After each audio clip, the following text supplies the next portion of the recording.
الحمد لله نحمده ونستعينه ونستغفره ونؤمن به ونتوكل عليه ونعوذ بالله من شرور أنفسنا ومن سيئات أعمالنا من يهده الله فلا مضل له ومن يضلله فلا هادي له ونشهد أن لا إله إلا الله وحده لا شريك له ونشهد أن سيدنا ومولانا محمدا عبده ورسوله أما بعد فأعوذ بالله من الشيطان الرجيم بسم الله الرحمن الرحيم إن عدة الشهور عند الله 12 شهرا في كتاب الله يوم خلق السماوات والأرض منها 4 حرم ذلك الدين القيم وقال الله تبارك وتعالى يقلب الله الليل والنهار إن في ذلك لعبرة لأولي الأبصار وقال الله تبارك وتعالى لا تحسبن الذين قتلوا في سبيل الله أمواتا بل أحياء عند ربهم يرزقون وقال النبي صلى الله عليه وسلم الحسن والحسين سيدا شباب أهل الجنة وكما قال عليه الصلاة والسلام۔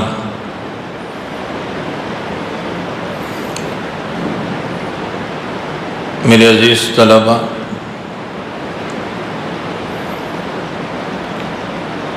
ہمارا اسلامی سال محرم الحرام سے شروع ہوتا ہے۔ محرم الحرام سے ہماری اسلامی سال کی ابتدا ہوتی ہیں۔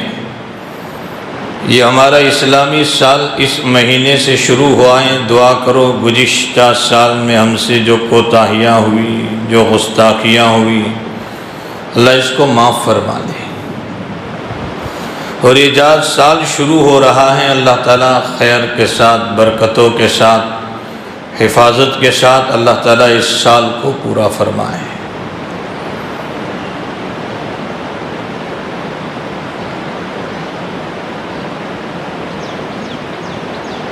سب سے پہلے تو ہمیں اسلامی تاریخ کے جو بڑے واقعات ہیں، بحیثیت ایک طالب علم ہم سب کو ان واقعات کو پڑھنا بھی چاہیے، سمجھنا بھی چاہیے اور امت کو اس کی تعلیم بھی دینی چاہیے۔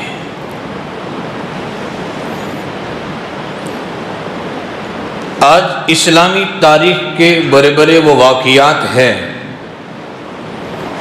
لیکن امت کا ایک بہت بڑا طبقہ، بلکہ میں کہوں کہ 90 سے 95% امت کا وہ طبقہ ہے اس سے ناواقف ہے، اور اسی ناواقفیت کا نتیجہ ہے کہ آج امت بدعات میں اور گمراہی میں مبتلا ہو رہی ہے۔ ہم اس کے ذمہ دار ہیں۔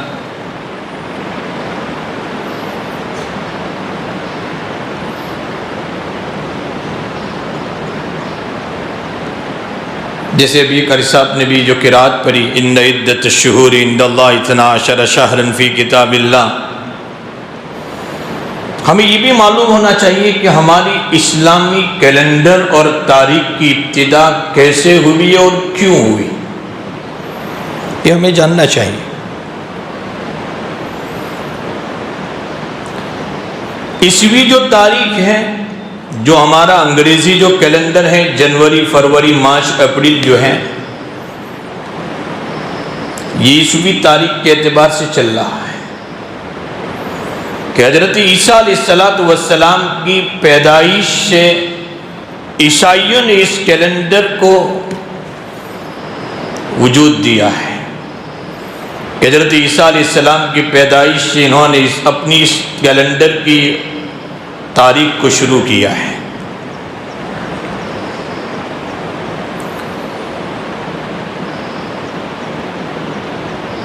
اور اسلامی جو مہینے ہیں،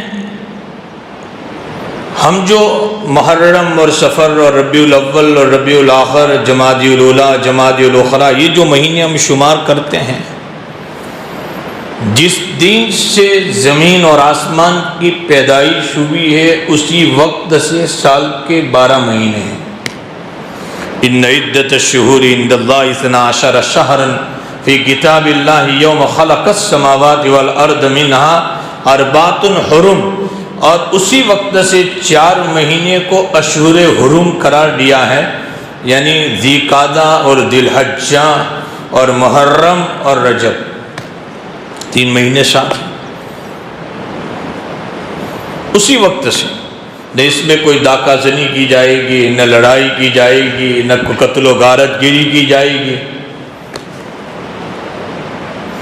تو سال کے 12 مہینے اسی وقت سے ہیں،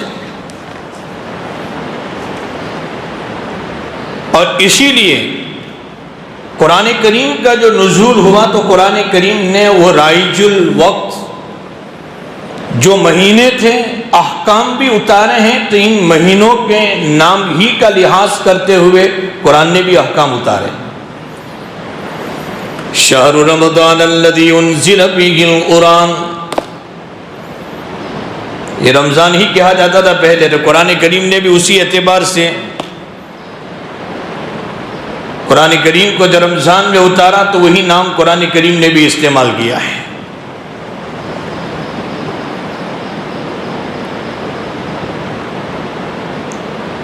لیکن بعد میں چل کر یہ سن ہجری جو تاریخ ہے اس کی ابتدا کیسے ہوئی؟ جو ہمارا اسلامی کیلنڈر ہے،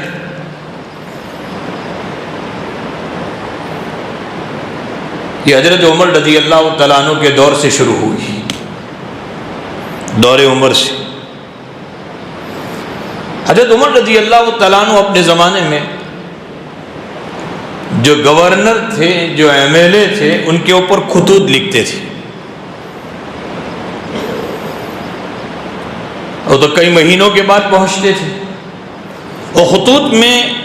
ان مہینوں کا استعمال تو کرتے تھے کہ شعبان، رمضان، ذی قعدہ، لیکن بعد مرتبہ تمیز کرنی مشکل ہوتی تھی، یہ ذی قعدہ کہ آئندہ آنے والا ذی قعدہ، یہ شعبان کہ آئندہ آنے والا شعبان، صرف مہینوں کی تعین ہوتی تھی۔ حضرت ابو موسیٰ اشعری رضی اللہ تعالیٰ عنہ نے ایک مرتبہ حضرت عمر رضی اللہ تعالیٰ عنہ کو یہ مشورہ دیا کہ حضرت ہماری کوئی کیلنڈر یا ہماری کوئی تاریخ کی ابتدا ہو جاوے تو بہتر ہے، اس لیے کہ مہینے تو آتے ہیں لیکن ہمیں سال کی تعین مشکل ہو جاتی ہے کہ کون سا سال۔ سن ہجری 17 میں حضرت عمر رضی اللہ تعالیٰ عنہ نے صحابہ کرام کو مشورے کے لیے جمع کیا کہ ہم اپنی اسلامی تاریخ کی ابتدا کون سے واقعے سے کریں۔ اس سے پہلے بعض لوگ عام الفیل کے واقعے کو، یعنی کعبۃ اللہ کو گرانے کے لیے جو اصحاب فیل گئے تھے اور ان کو اللہ تعالیٰ نے زمین میں تہس محس کر دیا تھا، بعض حضرات اس واقعے سے اپنی تاریخ کی ابتدا کو مانتے تھے کہ عام الفیل کے 2 سال کے بعد، عام الفیل کے 5 سال کے بعد، بعض حضرات۔ حضرت عمر رضی اللہ تعالیٰ عنہ نے صحابہ کرام کو مشورے کے لیے جمع کیا کہ ہم اپنا اسلامی کیلنڈر اور اسلامی تاریخ کی ابتدا کہاں سے کریں، کون سے واقعے سے؟ صحابہ نے کہا کہ 4 بڑے واقعات ہیں۔ ایک تو اللہ کے نبی علیہ السلام کی پیدائش کا دن، اللہ کے نبی علیہ السلام کی بعثت جو ہوئی 40 سال کے بعد جو آپ کو نبوت ملی، اور تیسرا بڑا واقعہ آپ کی ہجرت کا ہے، مکہ المکرمہ سے مدینہ المنورہ کی طرف آپ کی ہجرت ہوئی، اور چوتھا واقعہ آپ علیہ السلام کی وفات کا واقعہ ہے۔ یہ 4 واقعات ہیں۔ بعضوں کا یہ مشورہ تھا کہ نبی علیہ السلام کی پیدائش کے دن سے ہماری اسلامی تاریخ اور کیلنڈر کی ابتدا کی جاوے۔ حضرت عمر رضی اللہ تعالیٰ عنہ نے اس مشورے کو قبول نہیں کیا، اس لیے کہ اس میں عیسائیوں کی مشابہت ہو جائے گی، کیونکہ ان لوگوں نے حضرت عیسیٰ علیہ السلام کی پیدائش کے دن سے اپنا کیلنڈر بنایا ہے۔ بعضوں نے کہا وفات کے مسئلے سے، فرمایا نہیں، یہ تو بڑی مصیبت عظمیٰ ہے ہمارے لیے نبی علیہ السلام کی وفات۔ حضرت عمر رضی اللہ تعالیٰ عنہ کا مشورہ یہ تھا کہ اللہ کے حبیب علیہ السلام کی ہجرت کے واقعے سے ہم اپنی تاریخ اور کیلنڈر کی ابتدا کریں، اسلامی کیلنڈر کی۔ سارے صحابہ نے اس کو پسند کیا تاکہ ہر آنے والے محرم الحرام کے مہینے میں لوگ یاد کریں گے ہجرت کے واقعے کو، ہر سال آنے والے محرم میں ہجرت کے واقعے کو یاد کریں گے، اس لیے کہا کہ ہجرت کے واقعے سے اس کی اطلاع کی جائے، کیونکہ یہی وہ ہجرت کا واقعہ تھا اسلام کے فروغ کا، اسلام کی ترقی کا، اسلام کے ظہور کا۔ اگر کوئی ذریعہ بنا ہے تو وہ ہجرت کا واقعہ۔ ہجرت ہی کے بعد مسجدیں بھی بنی، باضابطہ نمازیں بھی مسجدوں میں شروع ہوئی، یہ سب ہجرت ہی کے بعد ہوا ہے۔ ہجرت ہی کے بعد اسلام کو ترقی ملی، یہی ہجرت ہے جو صلح حدیبیہ کا سبب بنا۔ اسی بنیاد پر قرآن کریم نے صلح حدیبیہ کو فتح مبین کہا۔ یہی ہجرت ہے کہ صلح حدیبیہ کے بعد اللہ کے حبیب نے جو بڑے بڑے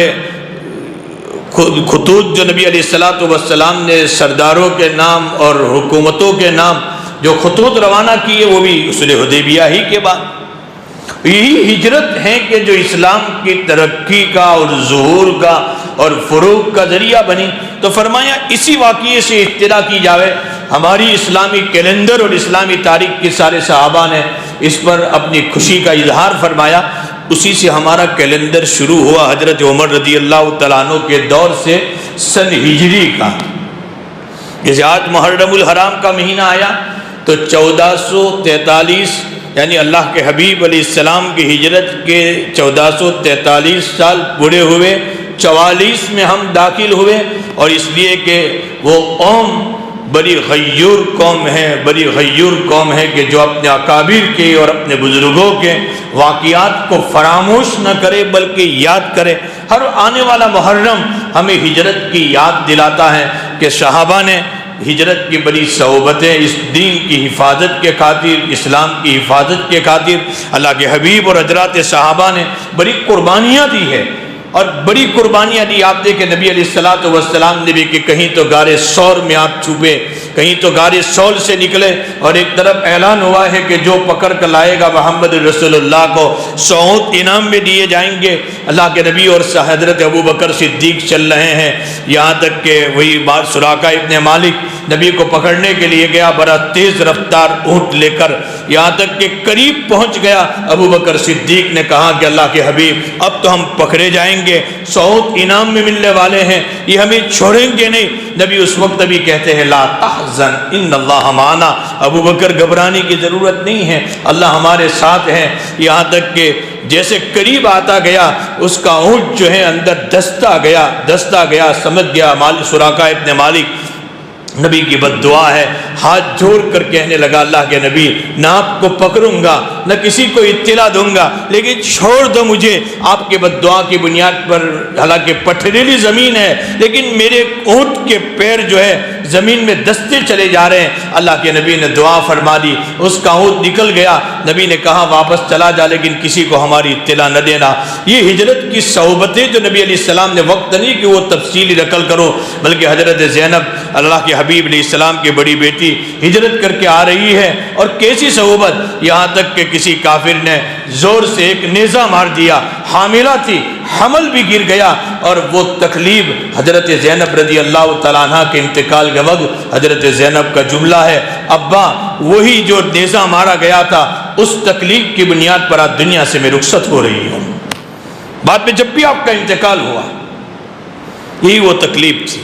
حضرت مقدار رضی اللہ تعالیٰ عنہ فرماتے ہیں بعد صحابہ نے کوئی 1-2 کلومیٹر کا سفر نہیں تھا، چلتے ہوئے صحابہ نے بغیر کھائے اور بغیر پیے کئی دن تک کھانا نہیں ملتا تھا حضرت مقدار رضی اللہ تعالیٰ عنہ، اس لیے کہ 450 کلومیٹر کا سفر تھا۔ 1-2 کلومیٹر کا سفر نہیں تھا، مکہ المکرمہ سے مدینہ المنورہ کا سفر تھا، کئی دن تک ہم پتے چباتے تھے اور ہجرت کا سفر کر لیتے تھے۔ حضرت صہیب رومی رضی اللہ تعالیٰ عنہ فرماتے میں اپنا سارا سامان لے کر ہجرت کر کے جا رہا تھا، مشرکین نے مجھے پکڑ لیا، میں نے کہا سارا سامان دے دیتا ہوں، مجھے چھوڑ دو، مجھے نبی کی طرف ہجرت کرنی ہے۔ میں نے ایک ہجرت کی بنیاد پر اپنا ساری زندگی کا سرمایہ کھو دیا، لیکن کوئی افسوس نہیں تھا، اللہ اور نبی کی محبت کی بنیاد پر ہجرت کر رہا ہوں۔ تو ہر آنے والا محرم ہمیں یاد دلاتا ہے ہجرت کے واقعے کو، اسی سے ہمارے سال کی ابتدا ہوئی ہے، سن ہجری جو ہم کہتے ہیں۔ ان عدت الشہور عند اللہ 12 شہرا، اس لیے میں نے آیت بھی پڑھی یکلب اللہ اللیل والنہار ان فی ذلک لعبرۃ لأولی الابصار۔ اور یہ محرم الحرام کا مہینہ، ایک دوسری بات کی بھی وضاحت کرتا جاؤں، میں نے کہا کہ آج امت کا ایک بہت بڑا طبقہ اس سے ناواقف ہے۔ امت کا میں یہ کہوں تو شاید کوئی کم نہیں ہوگا کہ 90% سے زیادہ طبقہ صرف یہ جانتا ہے محرم الحرام، یہ جو اسلامی تاریخ کا اور کیلنڈر کا یہ ہمارا جو پہلا مہینہ ہے، یہ حضرت حسین رضی اللہ تعالیٰ عنہ کی شہادت کی بنیاد پر اس محرم الحرام اور 10ویں محرم کو فضیلت حاصل ہے۔ امت کا ایک 90% طبقہ شاید یہی جانتا ہے، اور یہ کوئی سنی سنائی بات نہیں کرتا ہوں میں، جو لوگوں کی باتیں سن کر جو میں نے تجربات حاصل کیے اس کی روشنی میں کہہ رہا ہوں، یہی سمجھ رہے ہیں۔ اور کمزوری میری اور آپ کی ہے کہ ہم نے امت کو اس سے واقف نہیں فرمایا، ہم نے امت کو یہ چیزیں نہیں بتلائی۔ حالانکہ حضرت حسین رضی اللہ تعالیٰ عنہ کی شہادت اللہ کے حبیب کے انتقال کے 7 سال کے بعد حضرت حسین رضی اللہ تعالیٰ عنہ کی شہادت ہو رہی ہے۔ 7 سال کے بعد، جس وقت حضرت معاویہ رضی اللہ، بہت صوت میں سے اشارہ کر دوں اس لیے کہ حضرت حسین رضی اللہ تعالیٰ عنہ کی شہادت کا واقعہ ہم بار بار پڑھتے بھی ہیں، سنتے بھی ہیں، مجھے جو خاص باتیں بتلانی ہے اسی کو نقل کر دوں۔ حضرت معاویہ رضی اللہ تعالیٰ عنہ کا انتقال ہوا، اس کے بعد حضرت معاویہ رضی اللہ تعالیٰ عنہ نے انتقال سے پہلے مسلم ابن عقبہ اور بعض حضرات کو مکلف بنایا تھا۔ حضرت یزید ابن معاویہ جو آپ کے بیٹے تھے وہ تو شکار کے لیے گئے ہوئے تھے، جس وقت حضرت معاویہ رضی اللہ تعالیٰ عنہ کا انتقال ہوا، حضرت معاویہ رضی اللہ تعالیٰ عنہ نے انتقال کے وقت مسلم ابن عقبہ وغیرہ کو اس کا مکلف بنایا تھا۔ یزید آئے تو ان کو، حالانکہ حضرت یزید ابن معاویہ کی خلافت کا اعلان تو حضرت معاویہ اپنی زندگی ہی میں کر چکے تھے کہ میرے بعد میرا بیٹا جانشین بنے گا، تو فرمایا کہہ دینا کہ اہل حجاز کے ساتھ، اہل شام کے ساتھ حسن سلوک کا معاملہ کرنا، اور حضرت حسین رضی اللہ تعالیٰ عنہ کی اور حضرت عبداللہ ابن زبیر رضی اللہ تعالیٰ عنہ کی بیعت کی فکر کرنا کہ وہ تجھے خلیفۃ المسلمین تسلیم کر لے۔ عبداللہ ابن عمر کے باپ میں کوئی اتنا زیادہ خطرہ نہیں ہے۔ جب یہ یزید حضرت معاویہ رضی اللہ تعالیٰ عنہ کا انتقال ہوا اور یزید ابن معاویہ جب آئے تو یہ بات مسلم ابن عقبہ وغیرہ نے سنائی، تو فوراً مدینہ المنورہ کے جو اس وقت گورنر تھے، ایم ایل اے جو تھے ولید ابن عتبہ، ان کو فوراً کہلوایا کہ آپ حضرت حسین رضی اللہ تعالیٰ عنہ اور حضرت عبداللہ ابن زبیر کو بلائیں اور ان سے میری طرف سے بیعت کر لے کہ آپ یزید ابن معاویہ کی خلافت کو تسلیم کر رہے ہیں۔ عبداللہ ابن زبیر کو بھی بلانے کے لیے بھیجا، ولید ابن عتبہ نے انہیں نیٹو ٹال دیا یہ بات کو۔ حضرت حسین رضی اللہ تعالیٰ عنہ آئے اپنے حشم اور خدم کے ساتھ، حضرت حسین آئے بھی رضی اللہ تعالیٰ عنہ، لیکن حضرت حسین رضی اللہ تعالیٰ عنہ ولید ابن عتبہ کے پاس آئے، اپنے خادمین کو باہر بٹھایا اور کہا ضرورت پڑے تو اندر آنا۔ اکیلے گئے، مروان بھی وہاں بیٹھا ہوا تھا، یہاں تک کہ ولید ابن عتبہ نے کہا کہ آپ بیعت کر لیں یزید ابن معاویہ کی خلافت پر۔ فوراً حضرت حسین رضی اللہ تعالیٰ عنہ نے کہا کہ مجھ جیسے انسان کے پاس آپ 1-2 آدمی کے سامنے بیٹھ لے رہے ہیں، میں تو چاہتا ہوں کہ پورے مجمع کو بلائیں اور مجمع کے سامنے بیعت لیں۔ یہ ایک الزامی جواب آپ نے دے دیا حضرت حسین رضی اللہ تعالیٰ عنہ نے۔ اور اس وقت مروان یہ کہنے بھی لگا کہ ولید اگر آج حضرت حسین کی بیعت نہیں لوگے تو زندگی بھر بیعت نہیں لے سکو گے اور آپ قابو نہیں پا سکو گے،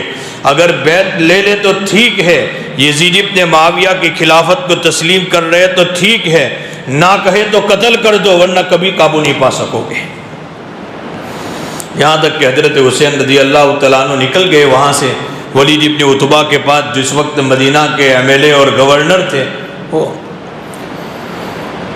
مروان نے جانے کے بعد یہ کہا کہ میری بات نہیں مانی کبھی قابو نہیں پا سکو گے اب۔ تو ولید ابن عتبہ کا جملہ تھا، مروان جس پر سورج طلوع اور غروب ہوتا ہے وہ ساری نعمتیں بھی مل جاتی، اور تم یہ کہتے کہ حضرت حسین کو قتل کر دے دے اگر بیعت نہ کرے۔ فرمایا قیامت کے دن سب سے ہلکا آدمی وہ ہوگا جس سے حضرت حسین رضی اللہ تعالیٰ عنہ کی قتل کا اور خون کا بدلہ لیا جائے گا۔ میں نہیں پسند کرتا کہ حضرت حسین رضی اللہ تعالیٰ عنہ کو بیعت نہ سلسلے میں اس کو قتل کر دوں۔ یہاں تک کہ موقع پا کر حضرت حسین رضی اللہ تعالیٰ عنہ بھی اور عبداللہ ابن زبیر رضی اللہ تعالیٰ عنہ دونوں مدینہ چھوڑ کر اب مکۃ المکرمہ کی طرف چلے گئے۔ دونوں مکے چلے گئے، مکۃ المکرمہ میں رہے، اور اسی طور پر بہت شوق میں صرف اشارے آپ کو کر رہا ہوں، پورا واقعہ تفصیل سے نہیں سنا رہا ہوں، وہ آپ پڑھے ہوئے ہیں۔ یہاں تک کہ عبداللہ ابن زبیر رضی اللہ تعالیٰ عنہ اور حضرت حسین رضی اللہ تعالیٰ عنہ مکے چلے گئے، اور مکۃ المکرمہ میں اس کے بعد کوفیوں کی طرف سے، کوفہ والوں کی طرف سے بار بار خطوط آتے گئے، کئی ہزاروں، ایک دو خطوط نہیں، کئی ہزاروں کی تعداد میں خطوط آئے کہ آپ کوفہ چلے آئیں، آپ عراق چلے آئیں، ہم چاہتے ہیں یہاں ہم آپ کے ہاتھ پر بیعت کر لیں گے اور آپ کو ہم خلیفہ تسلیم کر لیں گے اور آپ یزید ابن معاویہ کی خلافت سے آپ سبکدوش ہو جائیں گے۔ یہاں تک کہ خطوط آتے گئے، یہاں تک کہ آپ نے کچھ ارادہ کر لیا کہ چلو میں کوفہ کی طرف روانہ ہو جاؤں۔ حالانکہ صحابہ کرام میں سے عبداللہ ابن عباس رضی اللہ تعالیٰ عنہما کو پتہ چلا، آپ بھی تشریف لائے، عبداللہ ابن زبیر رضی اللہ تعالیٰ عنہ نے بھی، یہاں تک کہ جو صحابہ موجود تھے انہوں نے صاف منع کیا۔ عبد الرحمن ابن عوف رضی اللہ تعالیٰ عنہ کے بیٹے بھی آئے کہ حضرت پتہ چلا کہ آپ عراق کی طرف جا رہے ہیں۔ فرمایا ہاں، فرمایا آپ نہ جائیے، کوفہ والے غدار ہیں، مشہور ہے کوفی لا یوفی، کوفی والے کبھی اطاعت نہیں کرتے اور نہ وہ فرما برداری کرتے ہیں۔ فرمایا نہ جائے، کوفہ والے غدار ہیں۔ لیکن حضرت حسین رضی اللہ تعالیٰ عنہ نے کہا کہ ایک ارادہ کیا ہے، اللہ جو مقدر میں ہوگا وہ ہوگا، لیکن اب یہ ارادہ کر چکا ہوں جانے کے لیے۔ حضرت حسین رضی اللہ تعالیٰ عنہ کوفہ کی جانب روانہ ہوئے۔ کوفہ پہنچے نہیں تھے، اس سے پہلے میدان کربلا میں حضرت حسین رضی اللہ تعالیٰ عنہ اپنے قافلے کے اور اپنے فیملی کے 72 آدمیوں کے ساتھ حضرت حسین رضی اللہ تعالیٰ عنہ میدان کربلا میں شہید ہوئے۔ وہی کوفہ والوں کی بغاوت ظاہر ہوئی، اور یزید ابن معاویہ کی فوج نے حملہ کر کے آپ کو اور آپ کے جو جتنے بھی فیملی کے لوگ تھے، 2-4 بچی، اس کے علاوہ حضرت حسین رضی اللہ تعالیٰ عنہ اس وقت بھی حضرت حسین رضی اللہ تعالیٰ عنہ کے بیٹے علی اصغر، علی اکبر، سب یک کے بعد دیگر شہید ہو رہے ہیں۔ لیکن آپ کی زبان پر ایک ہی بات تھی، میرے نانا جان جس شریعت کو لے کر آئے، ایک تو امامت صغریٰ اور ایک امامت کبریٰ۔ امامت صغریٰ کا لائق بھی وہی ہوگا جو متقی ہے، جو پرہیزگار ہیں، وہی امامت صغریٰ کا لائق ہے جو 5 نمازیں، اور امامت کبریٰ یعنی حکومت اور خلیفہ کے لائق بھی وہی ہے جو متقی ہو، پرہیزگار ہو، اطاعت گزار ہو، ورنہ نہیں ہوگا تو آپ اسلامی ممالک میں بھی آپ دیکھتے ہیں کہ جو خلیفہ بنے ہوئے ہیں آپ سب جانتے ہیں کہ وہ وہاں کا حال کیا کر دیا ہے۔ اس لیے حضرت حسین رضی اللہ تعالیٰ عنہ یزید کی خلافت کو تسلیم نہیں کرتے تھے۔ فرمایا میرے نانا جان جس شریعت کو لے کر آئے ہیں اس شریعت کے ٹکڑے ٹکڑے کرنے والے اگر خلیفہ بنے، حسین کیسی ان کے ہاتھ پر ہاتھ دے سکتا ہے کہ نانا جان نے اتنی محنت سے جس شریعت کو، تو آج لوگ کہتے حضرت حسین رضی اللہ تعالیٰ عنہ میدان کربلا میں کیوں گئے تھے؟ اور حضرت حسین رضی اللہ تعالیٰ عنہ کا میدان کربلا میں جانا کیا ہمیں یہی سبق دیتا ہے کہ ہم حضرت حسین کے نام پر محرم الحرام کے مہینے میں غم منائیں، اس کو نحوست کا مہینہ کہیں، اس میں شادیاں بھی نہ کریں، اس میں اپنی ہوٹلیں اور دکانیں اور تجارتیں بند کر دیں، اور اس پر ہم کالے کپڑے پہنیں اور ہم اس کو تعزیہ بنائیں؟ اتعبدون ما تنحتون، کیا تم اسی کو جس کو ہم اپنے ہاتھوں سے تراشتے ہیں، کیا تم اسی تعزیوں کی عبادت کرو گے؟ کیا حضرت حسین رضی اللہ تعالیٰ عنہ کی شہادت مجھے اور آپ کو یہ سبق دے رہی ہے؟ بھئی حسین تو شہید ہے، میں نے آیت پڑھی تھی آپ، وَلَا تَحْسَبَنَّ الَّذِينَ قُتِلُوا فِي سَبِيلِ اللَّهِ أَمْوَاتًا بَلْ أَحْيَاءٌ عِندَ رَبِّهِمْ يُرْزَقُونَ۔ اللہ کے راستے میں جو شہید ہو جائے اس کو مردہ شمار نہ کرو، وہ تو اپنی قبر میں زندہ ہے، تو کیا آپ زندوں پر ماتم کرو گے؟ اللہ ماتم زندوں پر کرو گے؟ یہ تو زندہ ہے اپنی قبر میں۔ اور اللہ کے حبیب علیہ السلام نے جس نوحہ کو حرام قرار دیا کہ حضرت حسین کے نام پر ہم حرام کام کا ارتکاب کریں گے، کپڑے پھاڑیں گے، گریبان پھاڑیں گے، کالے کپڑے پہن کے ہم سینوں کو پٹکیں گے، یہ تو نوحہ ہے، اور نوحہ حرام قرار دیا محمد رسول اللہ صلی اللہ علیہ وسلم نے۔ اور آگے اشارہ کرتا جاؤں، اگر ماتم بنایا جاتا شہادت کے اوپر، سید الشہداء کہ حضرت حمزہ رضی اللہ تعالیٰ عنہ کی شہادت کب تھی؟ محرم الحرام ہی کے مہینے میں پہلی تاریخ کو حضرت عمر رضی اللہ تعالیٰ عنہ کی شہادت ہوئی۔ کہ حضرت عمر کی شہادت غم منانے کی چیز نہیں؟ اگر غم ہی منایا جاتا، اگر غم منایا جاتا کسی کی شہادت پر، کسی کی موت کے اوپر، تو حضرت حمزہ رضی اللہ تعالیٰ عنہ کو غزوہ احد میں حبشی نے اور وحشی نے جو آپ کو شہید کیا تھا، حضرت حمزہ رضی اللہ تعالیٰ عنہ کو خود وحشی کہ میں نے خنجر کے ذریعے سے، زہریلا خنجر تھا، اچانک حضرت حمزہ رضی اللہ تعالیٰ عنہ کا آتا دیکھا، میں نے خنجر جو مارا، یہاں تک کہ حضرت حمزہ رضی اللہ تعالیٰ عنہ شہید ہوئے۔ آپ کے ٹکڑے ٹکڑے غزوہ احد میں نبی علیہ السلام نے دیکھے۔ نبی علیہ السلام کا جملہ تھا، خدا پاک کی قسم میرا عمل میری امت کے لیے نمونہ نہ ہوتا، میں اپنے چچا حضرت حمزہ کو دفن نہ کرتا، فرمایا اسی زمین پر چھوڑ دیتا حضرت حمزہ کے ٹکڑوں کو۔ نبی کی آنکھوں میں آنسو ہے اور آپ کی زبان پر یہ جملے ہیں، میں چھوڑ دیتا حضرت حمزہ کی لاش کو اسی میدان میں، کوئی چرند کھاتا، کوئی پرند کھاتا، کوئی جانور کھاتا، کل قیامت کے دن میرے چچا حضرت حمزہ رضی اللہ تعالیٰ عنہ کی شہادت کوئی چرند دیتا، کوئی پرند دیتا، کوئی جانور دیتا، لیکن میرا عمل میری امت کے لیے نمونہ ہے، میں چھوڑ دوں گا میری چچا کو اس جگہ پر، میری امت بھی اپنے مردوں کو بغیر دفنائی چھوڑ دے گی، میری امت بھی ایسا کرے گی۔ اگر میری امت پر خطرہ نہ ہوتا میں چھوڑ دیتا میری چچا کی لاش کو یا ڈال دیتا کسی سمندر میں۔ یہاں تک کہ نبی علیہ السلام کا وہ غم حدود میں رہ کر تھا، آپ کی آنکھوں میں آنسو تھے، یہاں تک کہ اللہ کو تسلی دینے پڑی۔ کیسا غم ہوگا، لیکن وہ غم تھا، حدود میں رہ کر کوئی گریبان نہیں پھاڑا، کوئی غم نہیں منایا، لیکن آپ کے چچا کا حال دیکھ کر بے اختیار جو محبت میں آپ کو رونا آیا، اللہ تسلی دے رہا ہے۔ نبی امی سید الشہداء، فرمایا نبی آپ کے چچا تو شہیدوں کے سردار، یہ کہہ دو۔ اس وقت نبی نے کہا امی سید الشہداء، میرے چچا تو شہیدوں کے سردار۔ اگر غم منانے کی ضرورت پڑی تو یہاں منایا جاتا۔ تو حضرت حسین رضی اللہ تعالیٰ عنہ میدان کربلا میں شہید ہوئے، ہم کو سبق دے رہے ہیں، ہم بھی حق کے خاطر، دین کی حفاظت کے خاطر، حق کے خاطر جو حضرت حسین رضی اللہ تعالیٰ عنہ نے میدان کربلا میں دیا، اگر ضرورت پڑی تو ہم دین کی حفاظت کے خاطر جان تو دے سکتے ہیں، لیکن نبی کی لائی ہوئی یہ شریعت اس کے ٹکڑے ٹکڑے ہو جائے، اس کے ٹکڑے ٹکڑے ہو جائیں، ہم کیسے اس کو برداشت کریں گے؟ آج ہم دیکھ رہے ہیں میرے نبی کی لائی ہوئی شریعت کے آج گھر گھر میں، شہر شہر میں،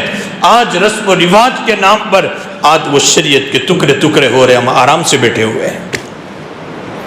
سبق تو یہ دے رہا ہے حضرت حسین رضی اللہ تعالیٰ عنہ کی شہادت۔ اگر حضرت حسین کی شہادت سے سبق لینا ہے تو سبق وہ لو، زندگی میں کسی بھی حال میں نماز نہیں چھوڑیں گے۔ حضرت حسین رضی اللہ تعالیٰ عنہ میدان کربلا میں ایک طرف آپ کے خون کے فوارے نکل رہے تھے، کہہ رہے دشمنوں سے تھوڑی دیر کے لیے اجازت دے دو، میں ظہر کی نماز پڑھ لوں۔ دشمنوں نے اجازت نہیں دی، چاروں طرف سے تیر آ رہے ہیں، چاروں طرف سے حملے ہو رہے ہیں۔ حضرت حسین میدان کربلا میں اس حال میں بھی ظہر کی نماز کو نہیں چھوڑ رہے ہیں، ظہر کی نماز ادا کر رہے ہیں۔ حضرت حسین کے میدان کربلا سے اگر سبق لینا ہے تو غم منائے بغیر ہم کبھی بھی زندگی میں کوئی مرحلے پر نماز نہ چھوڑیں۔ ہم تو اسی طور پر ایسے رسم و رواج کے نام پر آج رات رات تعزیوں کے اوپر کہیں ڈھول بجائیں گے، کہیں ناچ گانا کریں گے، کہیں تو نہ معلوم کیا کیا حدیث پر چلائیں گے، اور ہماری فجر کی نماز قضا ہو جاتی ہے، ہماری ظہر کی نماز قضا ہو جاتی ہے۔ حضرت حسین نے میدان کربلا میں تلواروں کی بچھار ہو رہی تھی، لیکن حضرت حسین نے اپنی نماز کو قضا نہیں ہونے دیا، بلکہ عصر کے وقت آپ کا سر تن سے الگ ہو گیا تھا۔ ہمارے حضرت مولانا یوسف صاحب رحمۃ اللہ علیہ کا قول سناؤ، حضرت جی فرماتے ہیں اگر میری بات کوئی مبالغے پر محمول نہ کرے تو میں یہ کہہ سکتا ہوں کہ خدا پاک کی قسم عصر کے وقت جب سر تن سے جدا ہو گیا تھا، اس وقت بھی حضرت حسین کا سر اللہ کے سامنے سجداریز ہو رہا ہوگا کہ اللہ اس حال میں بھی میں نماز کو نہیں چھوڑ سکتا ہوں۔ سبق تو یہ دیا جا رہا ہے۔ اور محرم الحرام کا جو مہینہ ہے یہ تو جس وقت سے دنیا بنی ہے تب سے یہ 10ویں محرم جو یوم عاشوراء ہے، عاشوراء اس لیے ایک وجہ بیان کی کہ یہ 10ویں دن ہے، اس لیے اس کو عاشوراء کہا جاتا ہے، یوم عاشوراء۔ بہت سارے واقعات بیان کیے جاتے ہیں جو اس دین میں رونما ہوئے، بڑے بڑے واقعات۔ 10ویں محرم کو معلوم یہ ہوتا ہے کہ حضرت آدم علیہ السلام کی پیدائش کے دن سے اس کی فضیلت تو ہے۔ بعض واقعات کے بعد میں روایات نہیں ملتی، لیکن بعض وہ واقعات جو 10ویں محرم میں جس میں وہ روایت چاہے کچھ کلام ہے، ضعیف روایتیں ہیں، لیکن روایتی اس پر شاہد ہے۔ جیسے حضرت آدم علیہ السلام کی توبہ جو قبول ہوئی وہ 10ویں محرم کا دن تھا۔ اسی طریقے سے حضرت نوح علیہ السلام کی کشتی جو کنارے پر آئی اور اللہ نے نجات دی وہ 10ویں محرم کا دن تھا۔ حضرت عیسیٰ علیہ السلام کی جو پیدائش ہوئی وہ 10ویں محرم کا دن تھا۔ حضرت موسیٰ علیہ السلام کو فرعون سے جو نجات ملی وہ 10ویں محرم کا دن تھا۔ قیامت کا وقوع جو ہے وہ 10ویں محرم کے دن آئے گا۔ یہ بات 20-25 واقعات جو بیان کیے جاتے ہیں اس دین میں، لیکن میں اس کو اس لیے نقل کر رہا ہوں کہ وہ روایات اس کے باب میں ضعیفہ بھی ہمیں نہیں مل رہی ہے، لیکن یہ جو 4-5 واقعے میں نے بیان کیا اس کے باب میں روایات شاہد ہیں۔ معلوم بھی ہوتا ہے کہ 10ویں محرم کی فضیلت تو اس وقت سے چلی آ رہی ہے، اس وقت سے چلی آ رہی۔ ہاں یہ ضرور کہیں گے کہ حضرت حسین رضی اللہ تعالیٰ عنہ کی شہادت سے اس دین کی فضیلت نہیں، حضرت حسین رضی اللہ تعالیٰ عنہ کی فضیلت کی چیز یہ ہے بھائی اگر کسی آدمی کا جمعہ کے دن انتقال ہو جاوے، جمعہ کے دن انتقال ہو جائے تو یہ اس مرنے والے کی فضیلت ہے کہ اللہ نے اس کی موت کے لیے ایک عظیم دن یعنی جمعہ کے دن کا انتخاب فرمایا ہے۔ تو یہی کہیں گے کہ حضرت حسین رضی اللہ تعالیٰ عنہ کی فضیلت ہے کہ اللہ نے حضرت حسین کی شہادت کے لیے 10ویں محرم کا انتخاب فرمایا ہے۔ آپ کی شہادت کی بنیاد پر اس دین کی فضیلت تو جب سے دنیا بنی تب سے 10ویں محرم کی فضیلت تو ہے۔ بڑے بڑے واقعات اس دن ہوئے، قیامت کا وقوع اس دن ہوگا، بلکہ حضرت عائشہ رضی اللہ تعالیٰ عنہ کی روایت ہے کہ 10ویں محرم ہی کے دن کعبۃ اللہ کا غلاف بھی بدلا جاتا تھا۔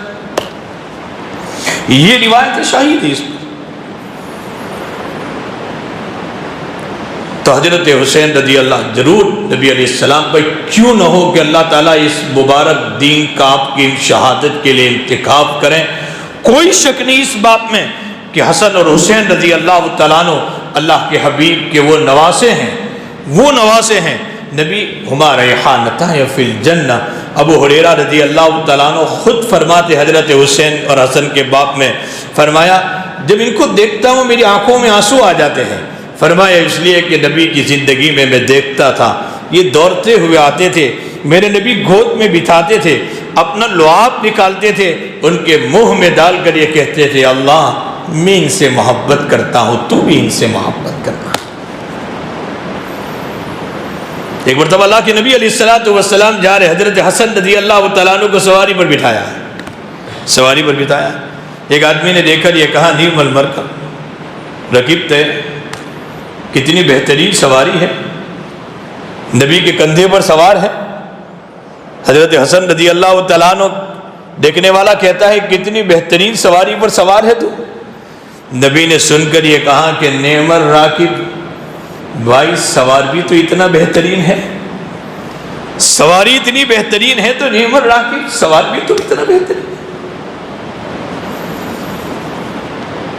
معلوم بھی ہوتا ہے حضرت فاطمہ رضی اللہ تعالیٰ نے ایک دن عید کا دن آ گیا، قریب تھا حضرت حسن اور حسین رضی اللہ تعالیٰ عنہ، دونوں کہہ رہے ہیں اماں جان عید کے کپڑے ہمارے لیے، کچھ نہیں تھا، امام الانبیاء کی بیٹی ہے اور میں خوش نہیں ہے۔ حضرت فاطمہ رضی اللہ تعالیٰ عنہ نے مصلی بچھایا، 2 رکعت نماز پڑھی اور مصلی پر روئی، اللہ نبی کے خاندان کی عزت کا خیال تیرے علاوہ کون کر سکتا ہے، ان کی قدر تیرے علاوہ کون جان سکتا ہے۔ یہاں تک کہ تھوڑی دیر کے بعد ایک آدمی ایک تھیلی لے کر آئے، اس میں 2 جوڑ کپڑے تھے۔ حضرت فاطمہ رضی اللہ تعالیٰ عنہ اللہ کے حبیب کے پاس لے کر پہنچی، میرے آقا نے ان کپڑوں کو دیکھ کر یہ کہا کہ فاطمہ یہ شاید جنت کا لباس ہے جو تیرے دونوں بیٹے اور میرے نواسے یعنی حضرت حسن اور حسین رضی اللہ تعالیٰ عنہ کے لیے آیا ہے، ان کو پہنا دے عید کے لیے۔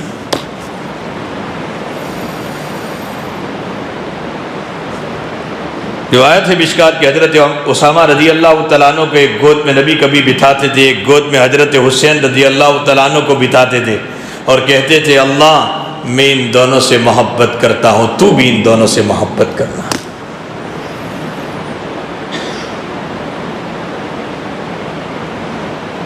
معلوم بھی ہوتا ہے کہ یقیناً اللہ کے حبیب کے وہ نواسے ہیں۔ ایک مرتبہ نبی علیہ السلام نماز پڑھنے جا رہے ہیں، حضرت حسین رضی اللہ تعالیٰ عنہ کے رونے کی آواز سنی نبی نے، اندر گئے تو حضرت فاطمہ رضی اللہ تعالیٰ عنہ سوئی ہوئی ہے۔ نبی علیہ السلام نے دیکھا کہ بھوک کی بنیاد پر جلدی جلدی گئے اور ایک بکری کا دودھ دویا، حضرت حسین رضی اللہ تعالیٰ عنہ کو پلایا۔ اتنے میں حضرت فاطمہ رضی اللہ تعالیٰ عنہ بیدار ہوئی، میرے نبی نے کہا فاطمہ نہ رلاؤ ان نواسوں کو، نہ رلاؤ ان نواسوں کو، یہ روتے ہیں میرے دل کو تکلیف ہوتی ہے۔ یقیناً اللہ کے حبیب کے وہ نواسے ہیں، سیدہ شباب اہل الجنہ، جنت کے جوانوں کے یہ سردار ہوں گے، لیکن جو ان کے ناموں پر جو خرافات کیے جا رہے ہیں ہم اس کی تردید کر رہے ہیں، ان کے ناموں پر جو رسم و رواج کیا جا رہا ہے ہم اس کی تردید، ان کی فضیلت کے باب میں کئی روایات آپ کو ملے گی۔ نبی جن کے ہونٹوں پر حضرت حسین رضی اللہ تعالیٰ عنہ کو شہادت کے بعد بعض غداروں نے لکڑیاں ان کے ہونٹوں پر مارتے تھے، ان کا سر لایا گیا تو اس وقت ایک آدمی انہی دشمنوں میں سے کھڑے ہو کر یہ کہنے لگا ان ہونٹوں پر لکڑیاں نہ مارو، فرمایا ان ہونٹوں پر میرے نبی اپنا ہونٹ رکھ کر بوسہ دیتے تھے۔ یہ نواسے ہیں اللہ کے حبیب علیہ السلام کے، اور آپ اتنا پیار ان سے کرتے تھے، اتنا پیار نبی ان نواسوں سے کرتے تھے، لیکن میں نے جیسے کہا سبب تو یہ لینا ہے ان سے، ہم مردوں کو بھی ہم نماز نہ چھوڑیں، ہم دین کی حفاظت کے لیے جو کچھ اپنا تن من دھگا لگا سکتے ہیں، دین کی حفاظت کے لیے جو حضرت حسین رضی اللہ تعالیٰ عنہ نے میدان کربلا میں کیا ہم سب لگا لیں گے، لیکن دین پر کوئی رکھ نہ آئے،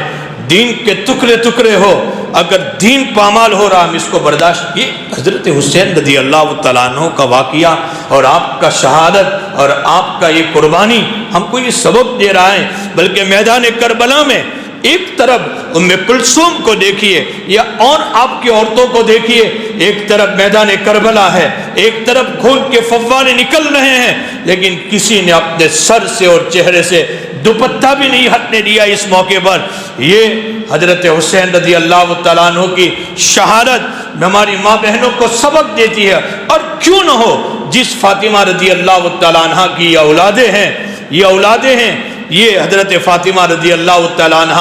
جس وقت آپ کا انتقال ہو رہا ہے اور کیسی تربیت کی ہوگی کہ اس میدان کربلا میں کسی نے اپنے چہرے سے، اپنے سروں سے ان عورتوں نے دوپٹہ بھی نہیں ہونے دیا، حالانکہ دیکھ رہے تھے ہمارے خاندان کے ہزاروں لوگ شہید ہو رہے ہیں، ان کو بچا بھی رہے تھے، لیکن اپنی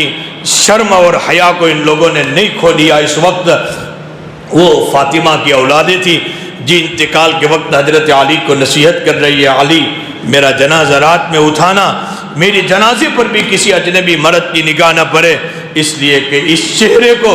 آج تک مجتبی اور مصطفیٰ کے علاوہ کسی نے نہیں دیکھا ہے۔ یا تو علی یہ مرتضیٰ نے اس چہرے کو دیکھا ہے، یا تو محمد مصطفیٰ نے اس چہرے کو دیکھا ہے۔ نہیں چاہتی کہ کسی اجنبی کی نگاہ، کیوں ان کی اولاد اس کا اہتمام نہ کرتی؟ آج ہم تو معاف کرنا حضرت حسین رضی اللہ تعالیٰ عنہ کے نام پر وہ غم مناتے ہیں، اور ہم بازاروں میں تعزیے نکال کر نہ معلوم کتنے خرافات و بے پردگیاں ہو رہی ہے، اور ہم دعویٰ تو کرتے ہیں کہ ہم عاشقین حسین ہیں۔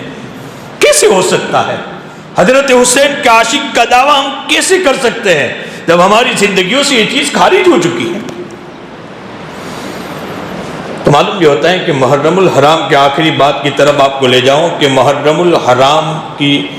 جو 10ویں محرم کی جو فضیلت ہے، ہمارا اسلامی کیلنڈر جو شروع ہو رہا ہے، ایک طرف ہمیں ہجرت کا سبق یاد دلا رہی ہے، ایک طرف دین کی حفاظت کا سبق یاد دلا رہی ہے، ایک طرف یہ دلا رہی ہے ہم اپنے اکابر کے، وہ قوم بڑی غیور ہے جو اپنے اکابر کے واقعات کو نہیں بھولتی، ہمیں وہ یاد دلاتی ہے۔ اسی وجہ سے 10ویں محرم کو اللہ کے حبیب علیہ السلام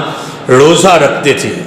آپ نے زندگی یعنی 10ویں محرم میں آپ نے روزہ رکھا، مدنی زندگی میں جتنے سال رہے، اس لیے کہ بعض لوگوں کو اس سوال ہوتا ہے، بیچ میں ہی ایک طالب علم ہدایہ مشکات کو مجھے سوال پوچھنے آیا تھا، اس کی وضاحت کر دوں کہ اللہ کے نبی علیہ السلام نے جب مدینے آئے، مدینے والوں کو روزہ رکھتے ہوئے دیکھا، کہا تم کس کو روزہ رکھتے ہو؟ کہا حضرت موسیٰ علیہ السلام کو فرعون سے نجات ملی، اس لیے اس کی شکرانہ کے طور پر روزہ رکھتے ہیں۔ حضرت موسیٰ نے کہا ہم زیادہ حقدار ہیں، ہم بھی روزہ رکھیں گے۔ تو پھر نبی نے یہ کیوں، جب اللہ کے نبی نے اتنے سال روزہ رکھا تو پھر یہ کیوں کہا کہ آئندہ سال میں زندہ رہا تو 9ویں یا 10ویں یا 10ویں یا 11ویں کا روزہ رکھوں گا؟ تو نبی نے آخری سال روزہ رکھا تھا؟ نہیں، اللہ کے نبی علیہ السلام جب مدینے گئے تو ابتدا میں تمام چیزوں میں یہودی وہاں آباد تھے، مدینہ میں رہنے والے اکثر یہودی تھے،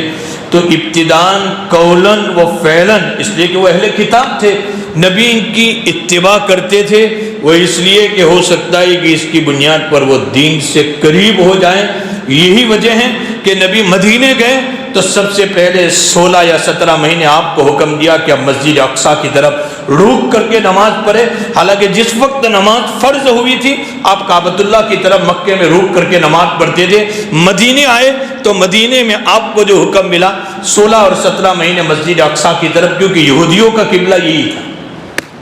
لیکن دیکھا کہ یہ لوگ تو نہیں مان رہے ہیں، پھر نبی کی تمنا دے کر نرا تقلب وجہک فی السماء، بار بار تمنا کرتے ہیں کہ واپس کعبۃ اللہ قبلہ ہو جائے، تو پھر کعبۃ اللہ کی طرف، تو آپ شروع میں اس لیے مانگ بھی نہیں نکالتے تھے، بالوں کو چھوڑ دیتے تھے، پھر یہودیوں کی مخالفت میں آپ نے بیچ میں مانگ نکالنا شروع کیا۔ بہت سے واقعات ہیں قولاً و فعلاً ان کی اتباع، لیکن جب دیکھا تو پھر آخری زندگی میں نبی نے قولاً و فعلاً یہودیوں کی مخالفت کی تمام چیزوں میں، اس لیے آخری زندگی میں یہ حکم دیا کہ آئندہ سال میں زندہ رہا تو ان کی مخالفت میں 2 روزے رکھوں گا، 9 10 یا 10 11۔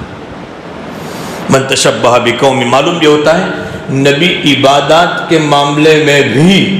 کسی کی مشابہت کو پسند نہیں کرتے تھے، غیروں کی۔ ہم تو اپنی وضع میں، قطع میں، رہن میں، صحن میں، کھانے پینے میں، سب چیزوں میں آج یہودیوں کی اتباع ہم نے، یہود اور نصارہ کی اور اتباع ہم نے شروع کر دی۔ نبی عبادات کے معاملے میں بھی، آپ نے کتاب الحج میں جو روایت پڑھی، آپ نے پڑھا کہ مزدلفہ سے نبی علیہ الصلوۃ والسلام سورج کے طلوع ہونے سے پہلے صحابہ کو کہتے تھے لوٹ جاؤ، کیوں؟ فرمایا اس لیے کہ مشرکین جس وقت سورج طلوع ہوتا ہے اور پہاڑ پر اس کی روشنی گرتی ہے تو اس کے بعد نکلتے ہیں کہ اب سورج کی روشنی ظاہر ہوئی، اس کے بعد نکلتے تھے ہم مشرکین کی مخالفت۔ نبی نے کہا کہ سورج کے طلوع ہونے سے پہلے مزدلفہ کو چھوڑ کر مینا میں چلے جائیں۔ عبادات کے معاملے میں بھی مشرکین اور یہودیوں اور مخالفت، ان کی اتباع نبی نے پسند نہیں کی۔ من تشبہ بقوم فہو منہ۔ بچوں، ہمیں سبق دیا جا رہا ہے اس سے کہ ہم غیروں کی مشابہت سے اپنے آپ کو بچائیں، غیروں کی مشابہت سے، اس لیے کہ جو آدمی کسی قوم کی مشابہت اختیار کرتا ہے ہمیں ڈر ہے کہ کہیں ہمارا حشر ان کے ساتھ تو نہیں ہوگا۔ ایک واقعہ آخری سنا دوں۔ حضرت تھانوی رحمۃ اللہ علیہ نے ایک واقعہ نقل کیا ہے، فرمایا ایک عالم کا انتقال ہوا مکۃ المکرمہ میں، ایک عالم کا انتقال ہوا۔ شیخ دہان نے بڑی تفصیل سے اس کو لکھا۔ انتقال ہوا اور اس کے بعد ان کو ایک قبر میں دفن کیا گیا۔ کچھ وقت کے بعد اور کسی آدمی کا انتقال ہوا، اس وقت وہاں ایک قبر میں کئی لوگوں کو دفن کیا جاتا تھا، آج بھی وہاں ہے۔ تو اس قبر کو کھودا گیا تو دیکھا کہ اس عالم کی قبر کے اوپر جب کھولا گیا تو ایک بڑی خوبصورت یورپین لڑکی جو عیسائی لگتی تھی اس کی قبر میں اس کی لاش موجود تھی۔ سارے لوگ حیران ہو گئے کہ ابھی مولانا کو یہاں دفن کیا تھا اور لاش کے بجا پر ایک یورپین لڑکی کی لاش موجود ہے۔ یہاں تک کہ بہت سے لوگ جمع ہوئے، ایک سیاح بھی وہاں آیا تھا گھومنے والا، اس نے دیکھا تو کہا کہ اس بچی کو میں پہچانتا ہوں، یہ فرانس کی بیٹی ہے۔ فرمایا یہ اسلام لائی تھی اور میرے پاس اردو پرائمری کی کئی کتابیں بھی پڑھی ہوئی تھی، میں جانتا ہوں کہ یہ بچی اسلام لائی تھی اور میں اس کو گھرانے والوں کو اچھی طرح جانتا ہوں۔ اب لوگ پریشان ہیں کہ اچھا اس لڑکی کی لاش یہاں ہے لیکن یہ عالم کی لاش کہاں ہوگی؟ لوگوں نے کہا کہیں ایسا تو نہیں ہوگا کہ اسی یورپین لڑکی کی قبر جہاں ہے اس میں اس کی مولانا کی لاش ہوگی؟ یہاں تک کہ شیخ دہان فرماتے ہیں کہ ہم نے یہ کہا کہ آپ ذرا جب جاؤ فرانس تو اس کی تحقیق کرنا۔ فرانس گئے تو اس کے بعد وہاں کے ان کے گھر والوں کو بتلایا تو اس بچی کی لاش جب نکالی گئی تو حقیقتاً اس عالم کو جو مکے میں دفن کیا تھا اس کی لاش موجود تھی وہاں فرانس کے اندر۔ شیخ دہان نے، مولانا ابو فتح صاحب نے، ہمارے حضرت تھانوی نے بھی اس واقعے کو نقل کیا، من تشبہ بقوم، یہاں تک کہ اپنے گھر والوں کو تحقیق کی کہ بھئی مولانا میں اسلام کے خلاف کوئی چیز تھی؟ کہا نہیں۔ گھر والوں نے کہا نمازی تھے، یہ تو تہجد گزار تھے، قرآن کی تلاوت کرنے والے تھے۔ فرمایا پھر کیا بات ہے؟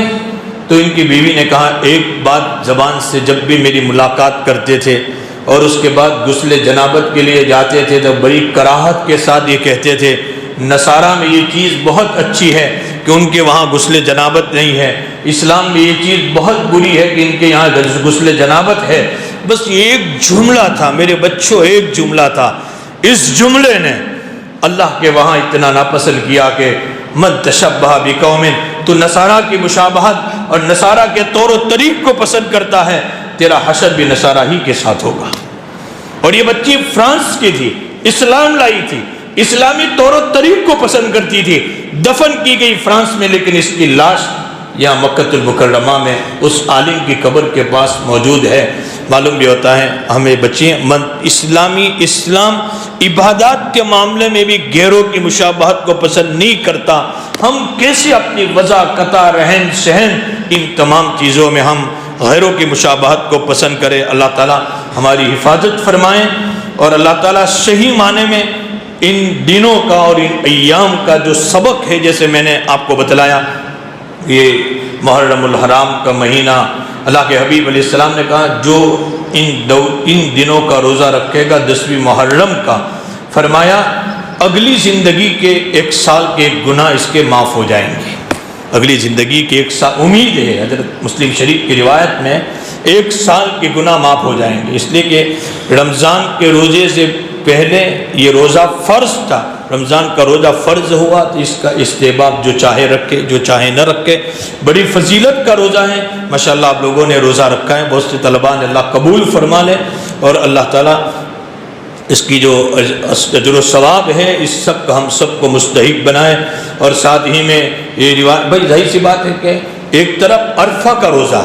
اگر وہ رکھو گے 1 سال کے اگلے گناہ اور 1 سال کے پچھلے گناہ معاف ہو جائیں گے، محرم کا روزہ رکھو گے 1 سال کے گناہ معاف ہوں گے، ظاہر سی بات ہے کہ وہ سنت مسوی ہے، یہ سنت محمدی ہے۔ وہ حضرت موسیٰ علیہ السلام کی سنت تھی کہ حضرت موسیٰ علیہ السلام روزہ رکھتے تھے، ہم بھی روزہ رکھ رہے ہیں، فرعون سے نجات ملی تھی۔ وہ سنت مسوی ہے، 1 سال کے گناہ، یہ سنت محمدی ہے، یعنی محمد رسول اللہ صلی اللہ علیہ وسلم عرفہ کا روزہ رکھتے تھے، اس لیے 1 سال کے اگلے گناہ اور 1 سال کے پچھلے گناہ معاف ہوتے ہیں۔ اس کی بنیاد پر ہمیں چاہیے کہ جو آپ روزہ رکھتے ہیں اور روزے کا اجر و ثواب بھی اس کا 1 سال کے گناہ معاف ہو جائیں گے، ہمارے سارے سگائی، اور وہ روایت بھی کہ بھائی جو اپنے گھر والوں پر اس دین میں 10ویں محرم میں، چاہے روایت ضعیف ہے لیکن ہمارے اکثر محدثین نے بھی اس کو نقل فرمائی ہے، اس گھر والوں پر وسعت کرے گا، اللہ سال بھر اس کی روزی میں وسعت عطا فرمائیں گے 10ویں محرم کو۔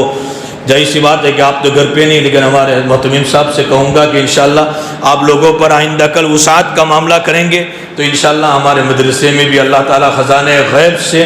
کفالت کر دے گا ضروریات کی، اس میں کوئی شک نہیں۔ اور جو گھر والے ہیں ان پر اگر وسعت کا معاملہ کرے گا تو اللہ تعالیٰ روزی کا معاملہ ہمارے اوپر بھی۔ ہمارے حضرت شیخ یونس صاحب جونپوری رحمۃ اللہ علیہ سے کسی نے پوچھا کہ حضرت اس دن ایک طرف تو روزہ رکھنے کا حکم ہے اور ایک طرف حکم ہے کہ اپنے گھر والوں کو اچھے اچھے کھانے کھلائے جائیں، یہ تو دونوں میں تعارض نظر آتا ہے۔ حضرت شیخ رحمۃ اللہ علیہ نے اس کا جواب دیا تھا، بھائی کوئی تعارض نہیں، دن بھر روزہ رکھے اور افطاری میں اچھے اچھے کھانے کھلائے، معلوم بھی ہوتا ہے کہ اپنے گھر والوں پر اچھے کھانے کھلانے پر بھی عمل ہو جائے گا اور روزے رکھنے پر بھی عمل ہو جائے گا، کوئی تعارض نہیں۔ کوئی ضروری ہے کہ صبح میں کھلایا جائے، یہ روایت کے الفاظ تو ہے نہیں۔ اپنے گھر والوں پر وسعت کا معاملہ، ساری چیزیں وسعت میں آ گئی، دن بھر روزہ رکھ کے رات میں اچھے اچھے کھانے سحری افطاری میں کھلائے تو انشاءاللہ اس کا اجر و ثواب بھی ملے گا۔ اللہ تعالیٰ صحیح معنی میں اس پر عمل کریں اور ہمیں اللہ تعالیٰ صحیح معنی میں سمجھ کر۔ ہمارے حضرت مولانا جنید صاحب نے 2 دن پہلے مجھے یہ بات جب کہی کہ بھئی ہمارے بچوں کے سامنے بھی یہ بات آنی چاہیے، مجھے بھی بہت، میں نے خود 2 جگہوں پر آج ہمارے یہاں ادارے اس میں بھی مولانا کہہ رہا ہے کہ بھئی ہونا چاہیے، ہمارے بچوں کو بھی ان چیزوں سے جو اسلامی تاریخ کے بڑے بڑے واقعات ہیں ہمیں پڑھیں، سنیں اور سنائیں۔ میں نے ابھی ہمارے کچھ طلبہ آئے تھے فارغ التحصیل، ان کو بھی کہا کہ ہم مکتب میں بھی پڑھاتے ہیں، ہمیں چاہیے کہ ہم مکتب میں سرسری طور پر بچوں کو پڑھا دیتے ہیں، اسلامی تاریخ کے کوئی واقعے سے ہمارے بچے ناواقف ہوتے ہیں۔ میں نے بیچ میں گزشتہ سال دورے کی جماعت کو میں نے بتلایا تھا ایک موبائل میں ایک ویڈیو کہ پالنپور میں ایک اسکول ہے، لیکن اسکول کے اندر میں نے دیکھا کہ ایک صاحب جو تھے وہ بچوں کو اسکول میں 10ویں محرم کا دن تھا، اس سے اگلے والے دن میں بچوں کو حضرت حسین رضی اللہ تعالیٰ عنہ کی شہادت، محرم کی فضیلت کب سے ہے، کیوں ہے، یہ ساری چیزیں بھی تفصیل بتلا رہے تھے، بول رہے تھے، بچوں سے بلوا رہے تھے، اسکول کے بچوں کو بول رہے تھے، بچوں سے بلوا رہے تھے۔ میں اپنے مکاتب کے اساتذہ کو میں نے کہا کہ بھائی ان چیزوں کو آپ بھی تو اپنے یہاں جاری کریں، ہمارے بچوں کو اس سے واقف کریں، ہمارے بچوں کو اس سے آگاہ کریں، ان ایام کی فضیلت کیوں ہے، کب سے ہے، ہماری اسلامی تاریخ کی ابتدا کب سے ہے۔ اللہ تعالیٰ قبول فرمائے ہماری اس مجلس کو اور اس کے لیے دوسروں کی، ہم سب کی اور نجات کا ذریعہ بنائیں۔ اللہ تعالیٰ ہم سب کو عمل کی توفیق عطا فرمائے۔ وآخر دعوانا الحمدللہ رب العالمین۔ سبحانک اللہم و بحمدک و تبارک اسمک و تعالی جدک و لا الہ غیرو، سبحان اللہ و بحمدہ، سبحان اللہ العظیم، سبحانک لا علم لنا الا ما علمتنا انک انت العلیم الحکیم۔ اللہم لک الحمد کلو و لک الملک کلو و لک الشکر کلو و الیک یرجع الامر کلو۔ اللہم لا احصی ثناء علیک انت کما اثنیت علی نفسک۔ اللہم صلی علی سیدنا محمد وعلی آل سیدنا محمد وبارک وسلم۔ اللہ ہم سب کے گناہوں کو معاف فرما، خطاؤں کو درگزر فرما، تیری مرضیات پر چلا، نامرضیات سے ہم سب کی حفاظت فرما، پریشانیوں اور مشکلاتوں کو دور فرما۔ اے اللہ ہم میں، ہمارے والدین، اہل و عیال، بھائی بہنوں میں، گھر والوں میں، امت میں جو بیمار ہے تو شافی ہے، ساری امت کے بیماروں کو شفا عطا فرما، ساری امت کے مرحومین کی مغفرت فرما، مقروضوں کی قرض کی ادائیگی کے لیے خیر سے شکلیں پیدا فرما، پریشان حالوں کی پریشانیاں دور فرما، مشکلات والوں کی مشکلات کی عافیت کی شکلیں پیدا فرما، جو جس مصیبت میں گرفتار ہے اللہ عافیت کی شکل پیدا فرما، اس ملک میں ہمیں امن و امان عطا فرما، ہمارے شاعر کی حفاظت فرما، ہمارے مساجد اور مدارس اور خانقاہیں اور دینی دعوت و تبلیغ کے جو مراکز ہیں اللہ حفاظت فرما اور اس ملک میں ہمیں امن و امان سکون چین عطا فرما۔ یا اللہ صحیح معنی میں ہمیں اپنے دین کو سمجھ کر لوگوں کو سمجھانے کی اور عمل کرنے کی ہم سب کو توفیق عطا فرما۔ یا اللہ ہمارے حاضری قبول فرما۔ اللہ ہمارے ان سب بچوں نے روزہ رکھا ہے، اللہ ان کے روزے کو قبول فرما۔ روزے داروں کے آمین ہے، ان کے آمین کے طفیل میں امت کے لیے ہدایت کے ذریعے پیدا فرما دے۔ یا اللہ ہم سب کی دعاؤں کو قبول فرما دے۔ یا اللہ اس ادارے کو دین چگنی اور رات چگنی، تعلیمی اور تعمیری ہر نوع کی ترقی دے کر داخلی اور خارجی فتنوں سے اللہ اس ادارے کی، پڑھنے والوں کی، پڑھانے والوں کی، منتظمین کی اللہ تو سب کی حفاظت فرما۔ اللہ ہماری دعاؤں کو محض اپنے فضل و کرم سے قبول فرما۔ صلی اللہ تعالیٰ علی خیر خلقی محمد وعلی آلہ واصحابہ اجمعین برحمتک یا ارحم۔